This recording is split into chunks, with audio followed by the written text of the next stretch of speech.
Good morning students. आज का हमारा टॉपिक है ह्यूमन आई, मानव नेत्र। इस टॉपिक में हम मानव नेत्र की संरचना की बात करेंगे, अर्थात उसके विभिन्न भागों की बात करेंगे और उसके विभिन्न भागों के कार्यों की संक्षेप में बात करेंगे। एक ब्रीफ आइडिया लेंगे। डिटेल में नहीं पढ़ेंगे हम नेत्र को, उतना डिटेल में नहीं पढ़ेंगे जितना बायो वाले बच्चे बायो में पढ़ते हैं। देखिए, वैसे ह्यूमन आई जो टॉपिक है वो बायो का टॉपिक हुआ करता है, लेकिन हम फिजिक्स में इसको इसलिए पढ़ के चल रहे हैं क्योंकि नेक्स्ट लेक्चर में हम विभिन्न नेत्र दोषों की बात करेंगे और उन विभिन्न नेत्र दोषों को दूर करने के लिए हम लेंसों को प्रयुक्त करेंगे, लेंसों का प्रयोग करेंगे, लेंसों को यूज में लेंगे। तो लेंस जो टॉपिक है वो फिजिक्स का टॉपिक है, इसीलिए नेत्र दोष हमें ढंग से समझ आए, हम नेत्र को स्टडी करके चल रहे हैं। नेत्र का एक ब्रीफ आइडिया, एक रफ आइडिया हमें पता होना चाहिए। तो देखिए, नेत्र की संरचना की हम बात करते हैं। मानव नेत्र जो है वो एक गोलीय बोलनुमा संरचना होती है जिसे हम नेत्र गोलक बोलते हैं, आई बोल बोलते हैं। तो ये आई बोल है, नेत्र गोलक है। अब इस नेत्र गोलक जो है उसका सबसे बाहरी आवरण जो है उसे हम बोलते हैं श्वेत पटल। ये श्वेत पटल जो है इसी के अंदर सुरक्षित रहता है कौन? नेत्र गोलक। तो देखिए, यहाँ हमने बताया भी है, श्वेत पटल नेत्र गोलक के चारों ओर अपारदर्शी एवं दृढ़ आवरण होता है जो नेत्र गोलक को सुरक्षा प्रदान करता है। ये जो आवरण है वो अपारदर्शी है और दृढ़ है, मजबूत है, और अपनी मजबूती के कारण ये नेत्र गोलक को सुरक्षा प्रदान करता है आघातों से। अब देखिए, ये जो आई बॉल है, इस आई बॉल का आगे का भाग थोड़ा सा उभरा हुआ होता है, और इस उभरे हुए भाग का ये वाला जो पार्ट है, आगे वाला जो पार्ट है, थोड़ा सा ये पारदर्शी झिल्ली युक्त होता है, पारदर्शी झिल्ली युक्त होता है। इसको हम कॉर्निया बोलते हैं, स्वच्छ पटल बोलते हैं। देखिए, हमने यहाँ बताया भी है, नेत्र गोलक का अग्रिम उभरा हुआ पारदर्शी झिल्ली युक्त भाग कॉर्निया कहलाता है। और ये जो कॉर्निया वाला पार्ट है, यहाँ से यहाँ तक का, आँख में जब आप देखते हैं, खुली आँख को जब देखते हैं तो खुली आँख के अंदर वो जो एक झिल्ली सी दिखती है, वो जो एक झिल्ली सी दिखती है खुली आँख में, उसी को हम कॉर्निया बोलते हैं, स्वच्छ पटल बोलते हैं। और उसी से होते हुए प्रकाश आँख में प्रवेश करता है, आँख में प्रवेश करता है। देखिए, ये पारदर्शी झिल्ली होती है, हमने कहा, इसी से प्रकाश नेत्र में प्रवेश करता है। क्लियर बात? तो खुली आँख में प्रकाश कॉर्निया पर ही आकर आपतित होता है।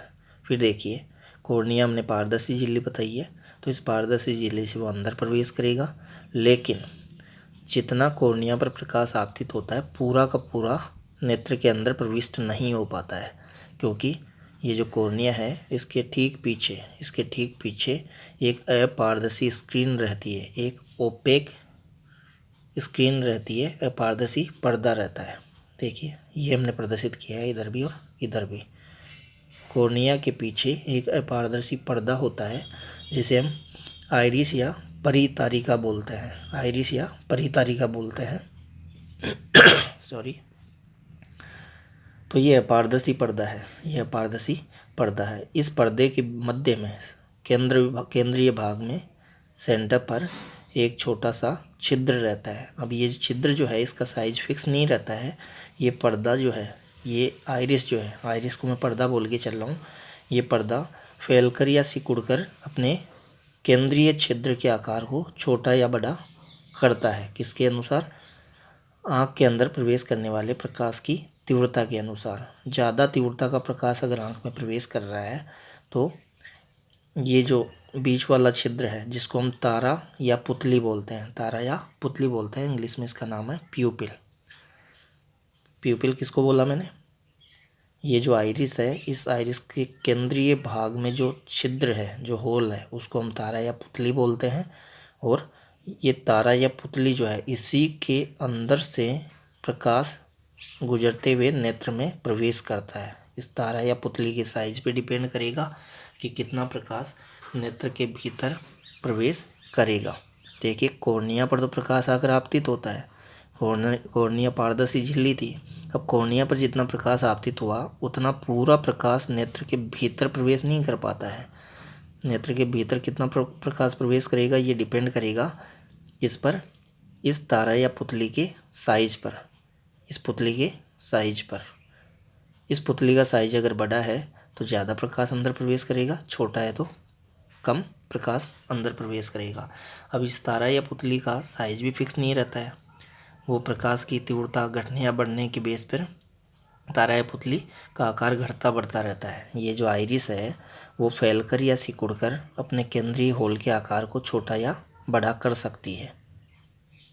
क्या कहा मैंने कहा ये जो आइरिस है, ये जो पर्दा है, ये फैलकर या सिकुड़कर ये जो होल है इसका केंद्रीय भाग पर उसके आकार को छोटा या बड़ा कर सकती है। कौन? आइरिस। तो कम तीव्रता का प्रकाश हो कहीं, कम तीव्रता के प्रकाश में हमें वस्तु को देखने के लिए अपेक्षाकृत ज़्यादा किरणों की आवश्यकता होती है। तो नेत्र के भीतर ज़्यादा किरणों को प्रविष्ट करवाने के लिए कम तीव्रता वाले प्रकाश की स्थितियों में ये तारा या पुतली जो है इसका आकार बढ़ जाता है, तारा या पुतली का आकार बढ़ जाता है ताकि ज़्यादा प्रकाश किरणें अंदर प्रवेश कर सके, ज़्यादा प्रकाश किरणें अंदर प्रवेश कर सके और जिस वस्तु को हम देख रहे हैं उसका स्पष्ट प्रतिबिंब कहाँ बन जाए? रेटिना पर बन जाए, रेटिना पर बन जाए। रेटिना हम इस पीछे वाले भाग को बोल रहे हैं जिसकी अभी हम बात करने वाले हैं। वस्तु जिसको हम देखते हैं नेत्र से उसका प्रतिबिंब यही बनता है, रेटिना पर ही बनता है, आई बॉल के पीछे वाले भाग पर बनता है। अभी हम इसकी बात करेंगे। तो मैंने कहा कि कम तीव्रता वाले प्रकाश की उपस्थिति में जब हम वस्तु को देखते हैं तो उस स्थिति में तारा या पुतली का आकार बड़ा हो जाता है। लेकिन अगर कहीं तीव्रता ज़्यादा हो, प्रकाश की तीव्रता ज़्यादा हो, तो उस स्थिति में ज़्यादा तीव्रता की ज़्यादा प्रकाश किरणें नेत्र में प्रवेश कर गई तो फिर प्रतिबिंब जो है वो ढंग से नहीं बन पाएगा। नेत्र में एक आवश्यकता से ज़्यादा प्रकाश भी प्रवेश नहीं करना चाहिए। प्रतिबिंब निर्माण के लिए, स्पष्ट प्रतिबिंब निर्माण के लिए जितनी तीव्रता के प्रकाश की जितनी किरणों की आवश्यकता है उतना ही अंदर प्रवेश करना चाहिए। तो अगर तीव्रता का मान ज़्यादा है, कहीं प्रकाश की तीव्रता का मान ज़्यादा है, ज़्यादा तीव्रता की उपस्थिति में आप किसी वस्तु को देख रहे हैं तो उस केस में ऑटोमेटिक ही इस पुतली का आकार जो है वो छोटा हो जाता है ताकि अपेक्षाकृत कम प्रकाश किरणें नेत्र के भीतर प्रवेश करें। तो मैंने क्या कहा? ज़्यादा तीव्रता के प्रकाश की उपस्थिति में तारा या पुतली का आकार घट जाता है, कम तीव्रता के प्रकाश की उपस्थिति में तारा या पुतली का आकार बढ़ जाता है। यह स्वतः होता है किसकी सहायता से? आइरिस की सहायता से। आइरिस ही इस तारा या पुतली के आकार को घटा या बढ़ाकर नेत्र में प्रवेश करने वाले प्रकाश की मात्रा को नियंत्रित करती है। नेत्र में उतनी ही मात्रा में प्रकाश प्रविष्ट होना चाहिए जितनी मात्रा से रेटिना पर वस्तु का स्पष्ट प्रतिबिंब बन जाए, क्लियर बात? तो हमने किस किस की बात कर ली अब तक? श्वेत पटल की बात होगी, कॉर्निया की बात होगी, आइरिस की बात होगी। आइरिस के मध्य में जो छिद्र होता है जिसको हम तारा या पुतली बोलते हैं, जिससे आँख के भीतर प्रकाश प्रवेश करता है। तो मैंने कहा आँख में कितना प्रकाश प्रवेश करेगा ये डिपेंड करेगा तारा या पुतली की साइज पर, उसके आकार पर, उस छिद्र के आकार पर। क्लियर बात? उस छिद्र का आकार मैंने बताया प्रकाश की तीव्रता के अनुसार घट बढ़ सकता है। आइरिस प्रकाश की तीव्रता के अनुसार तारा या पुतली के आकार को घटाकर या बढ़ाकर आँख में प्रवेश करने वाले प्रकाश की मात्रा को नियंत्रित करती है। क्लियर बात? अब देखिए इस आइरिस के पीछे यहाँ पर ये प्रत्यास्थ उत्तकों का बना हुआ एक लेंस होता है। अब ये एग्जैक्ट उत्तल लेंस तो नहीं होता लेकिन हमने इसको उत्तल लेंस की तरह बनाया है। क्यों बनाया उत्तल लेंस की तरह, अभी उसकी भी हम बात करेंगे। तो इसको आप प्रत्यास्थ उत्तकों से बना हुआ लेंस समझ के चलिए। ये कांच का लेंस नहीं है, ये नेत्र के भीतर वो लेंस है जो कि प्रकृति ने ही हमें दिया है। ये प्राकृतिक लेंस है जो कि प्रत्यास्थ उत्तकों का बना हुआ है। प्रत्यास्थ हमने इसलिए बोला क्योंकि ये जो है ये अपने वक्रता को घटाया बढ़ा सकता है। किसकी सहायता से? इन पेशियों की सहायता से, देखिए कि हमने पेशियाँ बता रखी है, पक्षमाभी पेशियाँ, इनको बोलते हैं हम सीलियरी मसल्स, सीलियरी मसल्स, पक्षमाभी पेशियाँ। तो इन पक्षमाभी पेशियों की सहायता से ये जो लेंस है, जो कि हमने बताया कि प्रत्यास्थ उत्तकों का बना है, इन पक्षमाभी पेशियों की सहायता से ये प्रत्यास्थ उत्तल लेंस अपनी वक्रता को घटाकर या बढ़ाकर अपनी फोकस दूरी को आवश्यकता अनुसार कम या ज़्यादा कर सकता है। अब इसको अपनी फोकस दूरी को कम या ज़्यादा करने की आवश्यकता क्यों होती है, इसकी अभी हम बात करेंगे। अभी हम देखने वाले हैं नेत्र लेंस की समंजन क्षमता, उसमें हम बात करेंगे कि क्यों इस लेंस को अपनी फोकस दूरी को घटाने या बढ़ाने की आवश्यकता पड़ती है। तो ये लेंस अपनी फोकस दूरी को घटाएगा बढ़ाएगा किसकी सहायता से, इन पक्षमाभी पेशियों की सहायता से, पक्षमाभी पेशियों की सहायता से। कैसे घटाता बढ़ाता है, क्यों घटाता बढ़ाता है, इसकी तो बात हम आगे करेंगे। कैसे घटाता बढ़ाता है उसको मैं बता देता हूँ आपको। देखिए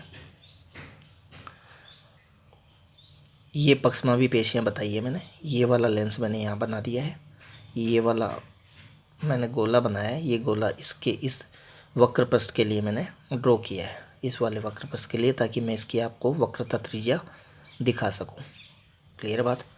देखिए इस वाले लेंस को देखिए और इस वाले लेंस को देखिए, ज़्यादा वक्रता किसकी है, ज़्यादा वक्रता इस वाले उत्तल लेंस की है। वक्रता का मतलब होता है घुमाव, वक्र शब्द से बना है वक्रता, वक्र का मतलब होता है घुमाव।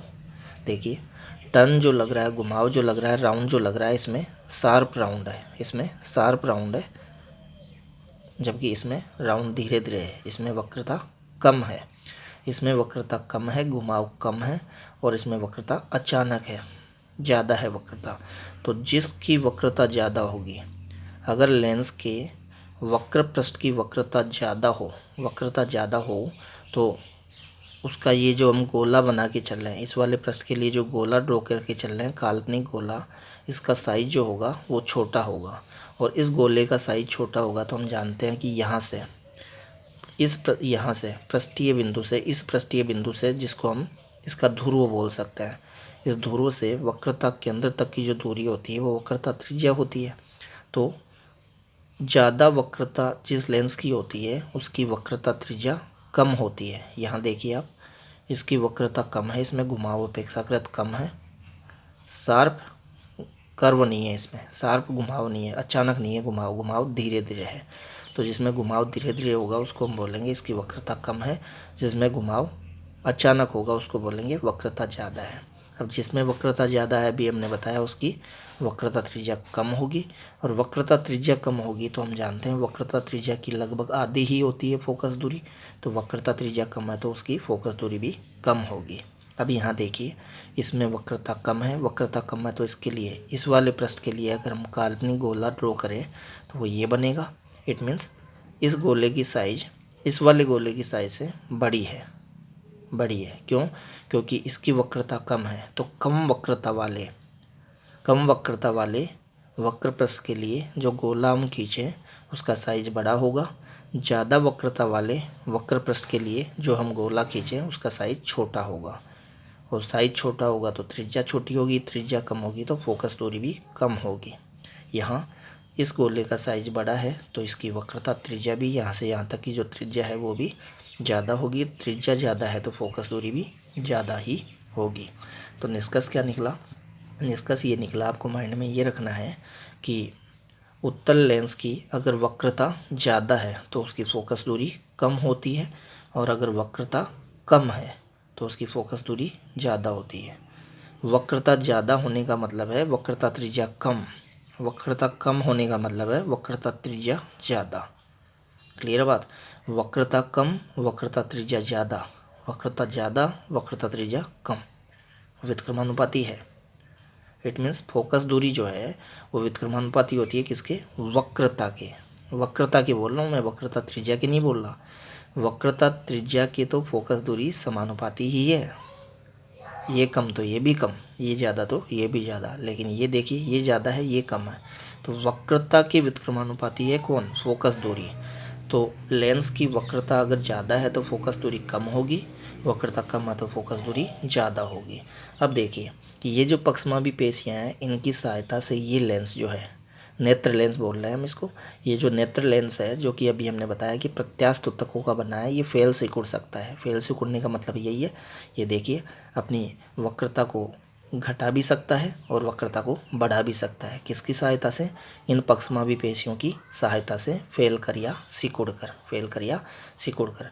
ये पक्षमापी पेशियाँ जब इस लेंस को यूँ दबाती है, दबाव डालती है, तो ये इस तरीके से यूँ मोटा हो जाता है। देखिए ये मोटा है बीच से और ये पतला है, तो जब ये मोटा हो जाता है तो इसकी वक्रता ज़्यादा हो जाती है और फोकस दूरी घट जाती है। तो जब हम किसी पास की वस्तु को देखते हैं तो आपने नोटिस किया होगा कि पास की वस्तु को देखने में हमारी आंख पर थोड़ा दबाव पड़ता है। वो दबाव इसीलिए पड़ता है क्योंकि जब हम पास की वस्तु को देख रहे होते हैं तो ये पक्षमापी पेशियाँ जो है वो ये वाला जो नेत्र लेंस है इसको यूँ दबाती है, दबाव डालती है। तो वही दबाव हमें महसूस होता है, अनुभव होता है कि जब हम पास की वस्तु को देखते हैं तो आंखों पर थोड़ा दबाव पड़ता है। पास की वस्तु को देखने में ये वाली स्थिति इस तरीके से हो जाती है, लेंस बीच में से मोटा हो जाता है, उसकी वक्रता ज़्यादा हो जाती है, उसकी फोकस दूरी थोड़ी कम हो जाती है।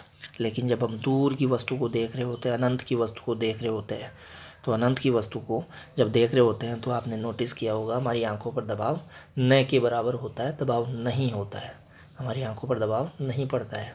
हमारी आंख आरामदायक स्थिति में होती है, बिल्कुल आरामदायक स्थिति में रहते हुए आंख दूर की वस्तु को देख पाती है, दबाव बिल्कुल भी नहीं पड़ता है। तो दबाव बिल्कुल भी इसलिए नहीं पड़ता है क्योंकि जब हम दूर की वस्तु को देख रहे होते हैं तो नेत्र का ये जो लेंस है ये अपनी ओरिजिनल पोजीशन में रहता है। इट मीन्स उस केस में ये न फैला हुआ रहता है न सिकुड़ा हुआ रहता है, ये अपनी ओरिजिनल स्टेट में रहता है। प्रकृति ने इसको जैसा बनाया वैसा ही रहता है। ये पक्षमापी पेशियाँ जो है इस पर बिल्कुल भी दबाव नहीं डाल रही होती है उस स्थिति में। नेचुरली इसकी वक्रता जितनी है उतनी ही वक्रता रहती है जब हम दूर की वस्तु को देख रहे होते हैं। इसलिए दूर की वस्तु को देखते वक्त नेत्र पर दबाव नहीं पड़ता क्योंकि पक्षमापी पेशियाँ इसको बिल्कुल भी दबा नहीं रही होती है। क्लियर है बात? तो पास की वस्तु को देखने पर दबाव क्यों पड़ता है, क्लियर हो गया। ये पक्षमापी पेशियाँ इस लेंस को दबाकर, इस पर दबाव डालकर इसकी वक्रता को बढ़ाती है, फोकस दूरी को कम करती है। वक्रता को क्यों बढ़ाना पड़ता है और फोकस दूरी को क्यों कम करना पड़ता है इसकी हम बात करेंगे। अभी टॉपिक देखने वाले हैं नेत्र लेंस की समंजन क्षमता इसी वीडियो लेक्चर में। तो ये तो बात क्लियर होगी कि ये जो पक्षमापी पेशियाँ हैं ये आवश्यकता अनुसार, अब आवश्यकता क्यों पड़ती है उसकी ये भी मैंने कहा बात करेंगे हम। पक्षमापी पेशियाँ आवश्यकता अनुसार इस लेंस की फोकस दूरी को कम या ज़्यादा कर सकती है, इस लेंस की वक्रता को घटाकर या बढ़ाकर इस लेंस की फोकस दूरी को कम या ज़्यादा कर सकती है। किसके अनुसार?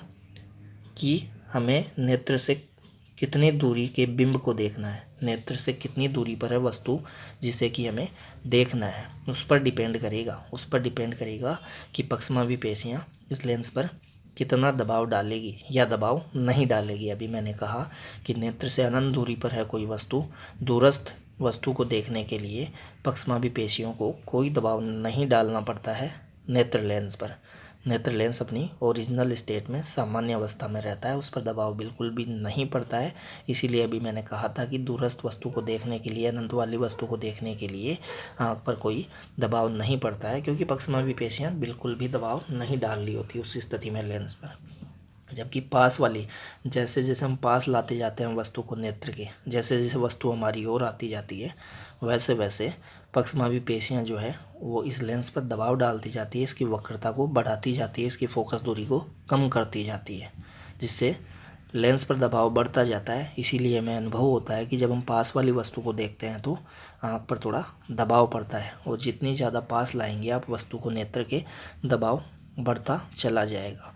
और एक स्थिति से ज़्यादा पास नहीं ला सकते आप वस्तु को नेत्र के, क्योंकि अगर आप नेत्र के बहुत ज़्यादा पास ले आएंगे किसी वस्तु को तो फिर वो वस्तु हमें स्पष्ट नहीं दिखेगी। नेत्र पर दबाव तो ज़्यादा पड़ेगा ही पड़ेगा, साथ ही साथ वो स्पष्ट भी नहीं दिखेगी। वो स्पष्ट क्यों नहीं दिखेगी उसकी अभी हम बात करेंगे। क्लियर है बात? तो मैंने यहाँ पक्षमापी पेशियों की डिटेल में बात कर ली है और इस लेंस की बात कर ली है, इस लेंस की बात कर ली है। अब देखिए, हमने कहा था कि ये तारा या पुतली जो है, जो कि हमने आइरिस के केंद्रीय भाग में एक छिद्र बताया था, उसी को हमने तारा या पुतली बोला था। उसी तारा या पुतली से आँख के भीतर प्रकाश प्रवेश करता है। वो प्रकाश जो प्रवेश करा है वो लेंस से, इस लेंस से अपवर्तित होते हुए ये जो द्रव है, ये द्रव भरा रहता है कहाँ, इस लेंस व नेत्र लेंस की पिछली दीवार के बीच। इस पिछली दीवार को हम बोल रहे हैं दृष्टिपटल, रेटिना। इसी रेटिना पर प्रतिबिंब बनता है, किसका, उस वस्तु का जिस वस्तु को हम नेत्र से देखते हैं। तो वस्तु का प्रतिबिंब कहाँ बनता है, इस रेटिना पर ही बनता है। देखिए प्रकाश किरणें कहाँ से आई, ये बाहर कोई वस्तु है, बाहर जो वस्तु है उससे प्रकाश किरणें आकर रेटिना कॉर्निया पर आपतित हुई। कॉर्निया पारदर्शी झिल्ली थी, उससे अंदर प्रवेश करी, लेकिन कॉर्निया पर जितना प्रकाश आपतित हुआ पूरा आँख के अंदर प्रवेश नहीं कर पाता है। कितना प्रवेश करेगा आँख के भीतर वो डिपेंड करेगा इस तारा या पुतली की साइज पर, जिसको कि आइरिस नियंत्रित करती है। क्लियर है बात। फिर प्रकाश अंदर प्रवेश कर गया है तारा या पुतली से, तारा या पुतली से अंदर प्रवेश करते हुए लेंस से अपवर्तित होकर इस काचा अपद्रव, इस द्रव को, यहाँ जो द्रव भरा होता है उसको हम बोलते हैं विट्रेस ह्यूमर या काचा अपद्रव। इस काचा अपद्रव से गुजरते हुए यहाँ पर आकर इस नेत्र गोलक की पिछली दीवार पर आकर फोकसित होता है। कौन, वस्तु से आने वाला प्रकाश, और यहाँ पर फोकसित होकर वो प्रतिबिंब का निर्माण करता है, प्रतिबिंब का निर्माण करता है। ये जो दृष्टिपटल है इसमें तंत्रिका तंतु होते हैं, प्रकाश संवेदी तंत्रिका तंतु होते हैं। प्रकाश संवेदी, लाइट सेंसिटिव तंत्रिका तंतु होते हैं, जो कि प्रकाश को संसूचित करते हैं और उस संसूचित प्रकाश को ये विद्युतीय संकेतों के रूप में, इलेक्ट्रिकल सिग्नल्स की फॉर्म में ट्रांसफॉर्म कर देते हैं, रूपांतरित कर देते हैं। और वो जो विद्युतीय सिग्नल जो है फिर इन दृक तंत्रिकाओं से होते हुए ऑप्टिकल नर्व से होते हुए ब्रेन तक चले जाते हैं। कहाँ तक चले जाते हैं, ब्रेन तक चले जाते हैं, और ब्रेन उन पर प्रोसेसिंग करता है। ब्रेन जो है उन पर प्रोसेसिंग करता है, उनका संसाधन करता है। संसाधन को इंग्लिश में हम प्रोसेस करना बोलते हैं, PROCESS। तो वो जो सिग्नल गए हैं ब्रेन तक इलेक्ट्रिक फॉर्म में, इलेक्ट्रिकल सिग्नल गए हैं, उन पर ब्रेन प्रोसेसिंग करता है। और फिर वो जो वस्तु थी जिसका यहाँ प्रतिबिंब बना था, जिसके सिग्नल ब्रेन तक पहुँचे हैं, उस वस्तु को हमें सीधा करके दिखाई देता है। देखिए वस्तु यहाँ जो थी उसका उल्टा प्रतिबिंब बनता है रेटिना पर वस्तु का उल्टा प्रतिबिंब बनता है, क्योंकि हम जानते हैं कि वस्तु उत्तल लेंस के इस ओर है, तो उत्तल लेंस के इस ओर जो प्रतिबिंब बनता है वो उल्टा ही बनता है। ये उत्तल लेंस से प्रतिबिंब निर्माण में हमने बात भी की है कि वस्तु हो लेंस के एक ओर, तो दूसरी ओर जो प्रतिबिंब बनता है, और हम दूसरी ओर ही तो प्रतिबिंब की रचना की बात कर रहे हैं, हम प्रतिबिंब रेटिना पर बता रहे हैं। रेटिना इस लेंस के इस ओर है, वस्तु रहेगी यहाँ नेत्र के बाहर इस ओर, वस्तु इस ओर, प्रतिबिंब इस ओर। तो ऐसा प्रतिबिंब उल्टा प्रतिबिंब होगा, तो दृष्टिपटल पर रेटिना पर वस्तु का उल्टा प्रतिबिंब बनेगा। उस उल्टे प्रतिबिंब को सीधा करके दिखाना काम किसका है, ब्रेन का काम है। क्लियर है बात। अब ये वाला जो द्रव है मैंने बता दिया, नेत्र लेंस व रेटिना के बीच में भरा हुआ द्रव काचा अपद्रव होता है, जिसको विट्रेस ह्यूमर बोलते हैं। और ये यहाँ भी द्रव भरा होता है, कहाँ, इस लेंस व कॉर्निया के बीच में। लेंस व कॉर्निया के बीच में ये वाला जो पार्ट है, जहाँ मैंने डॉट डॉट डॉट करके दिखा रखा है, वहाँ भी एक द्रव भरा रहता है, जिसको हम एक्वस ह्यूमर बोलते हैं, जलीय द्रव बोलते हैं। इनके अपवर्तनांक भी मैंने बता रखे हैं। इनके अपवर्तनांक लगभग बराबर से होते हैं, एग्जैक्ट इक्वल तो नहीं होते, लगभग इक्वल होते हैं, लगभग इक्वल से होते हैं।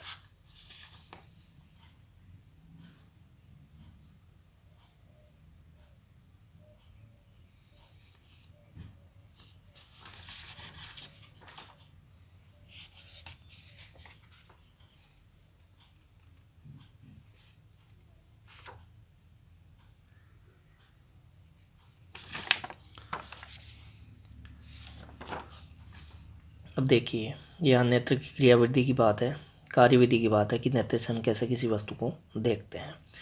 जब दूरस्थ वस्तु को देखते हैं तो लेंस किस स्थिति में रहता है, और जब पास लाते हैं तो क्या होता है। तो देखिए अभी हमने कॉर्निया बताया, जलीय द्रव बताया। जलीय द्रव मैंने किस द्रव को बोला, कॉर्निया एवं नेत्र लेंस के बीच में जो भरा हुआ होता है तब उसको जलीय द्रव कहा। लेंस हमने बता ही दिया है। उत्तल प्रवृत्ति का उसको बताया है। काचाभ द्रव बता ही दिया है। लेंस व रेटिना के बीच में जो द्रव भरा होता है उसको काचाभ द्रव बोलते हैं। तो ये जो सारी पारदर्शी संरचनाएं हैं, पारदर्शी जो घटक है नेत्र के, कौन सा, कॉर्निया, जलीय द्रव, लेंस, काचाभ द्रव, ये सभी मिलकर आँख में जो प्रकाश किरणें प्रवेश करती है उनके लिए अभिसारी प्रभाव उत्पन्न करते हैं। अभिसारी प्रभाव उत्पन्न करते हैं, इसीलिए इन सारी संरचनाओं से मिलकर आँख के भीतर हम एक उत्तल लेंस मान के चलते हैं। इन सब से मिलकर बना हुआ, उसी को बोलते हैं हम उत्तल लेंस। उत्तल लेंस। तो वैसे आँख के भीतर एग्जैक्ट उत्तल लेंस नहीं होता है, लेकिन इन सभी पारदर्शी घटकों का प्रभाव जो है वो उत्तल लेंस के प्रभाव की तरह होता है। इसीलिए हम इन सब के प्रभाव को संयुक्त रूप से उत्तल लेंस के प्रभाव के समतुल्य मान सकते हैं। इसीलिए हम नेत्र के भीतर उत्तल लेंस बता के चल रहे हैं। क्लियर है। वैसे ये एग्जैक्ट उत्तल नहीं होता है, लेकिन इसका प्रभाव उत्तल लेंस की तरह होने के कारण हमने इसको उत्तल लेंस बना दिया है। ये आगे वाला पार्ट मैंने कॉर्निया बताया है यहाँ पर। क्लियर बात। अब देखिए, जब हम किसी दूर वाली वस्तु को देख रहे होते हैं, आँख से अनंत दूरी वाली वस्तु को, दूरस्थ वस्तु को देख रहे होते हैं, जैसे आकाश में मैं किसी तारे को देख रहा हूँ, तो इतनी दूर स्थित वस्तु से जो प्रकाश किरणें आएगी उन प्रकाश किरणों को हम समांतर आता हुआ मान सकते हैं, एक दूसरे के समांतर आता हुआ मान सकते हैं। समांतर प्रकाश किरणें जो है, जो जब किसी उत्तल लेंस पर आपतित होती है तो उत्तल लेंस उनको अपने वृत्तीयक फोकस पर फोकसित कर देता है। तो इस दूरस्थ वस्तु का प्रतिबिंब कहाँ बनेगा, इसके वृत्तीयक फोकस पर। और इस स्थिति में जब हम दूरस्थ वस्तु को देख रहे होते हैं, इस स्थिति में इस लेंस की वक्रता जो है वो इतनी रहती है कि इसकी जो फोकस दूरी है, इसका जो फोकस है वो कहाँ आता है, रेटिना पर होता है। इसका फोकस कहाँ होता है, रेटिना पर। किस स्थिति में, जब दूर की वस्तु को हम देख रहे होते हैं तो ये अपनी सामान्य स्थिति में रहता है, पक्षमावी पेशियाँ शिथिल अवस्था में रहती है, रिलैक्स पोजीशन में रहती है। ये नेत्र लेंस पर कोई दबाव नहीं डाल रही होती है, इसलिए नेत्र पर कोई दबाव नहीं रहता है। इस स्थिति में बिल्कुल आरामदायक स्थिति में होता है नेत्र लेंस।